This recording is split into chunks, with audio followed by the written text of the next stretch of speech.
Kamakailan lamang, ay napabalita umano ang underwear ni Andrea Brillantes, na nagkalat raw at naiwan pa rin sa condo unit, ng ex-boyfriend nito na si Richie Rivero.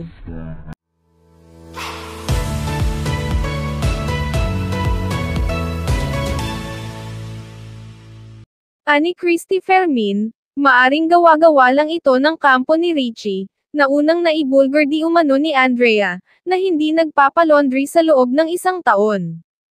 Siguro ito ay gawa-gawa lamang, bilang ganti ng kampo ni Richie, nung sabihin mismo ni Andrea kay Vice Ganda, na hindi siya nagpapalaba ng kanyang mga damit kaya mabaho ito at dugyutin.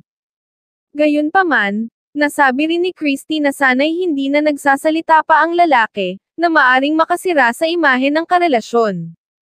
Matatandaang si Richie ang unang nagsiwalat ng hiwalayan nila ni Andrea, kasama ang ilang detalye tungkol dito.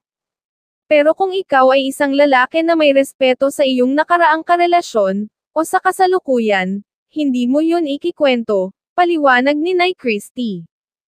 Hindi yun hinihingi ng edukadong lipunan, kasi sinira mo agad yung imahe ng babae, dagdag pa niya. Bukod sa isiniwalat raw ni Richie sa national TV, na may nangyari na sa kanila ni Andrea at nakakatabi na ito sa pagtulog, ay hito na naman at may bongga na namang pasabog.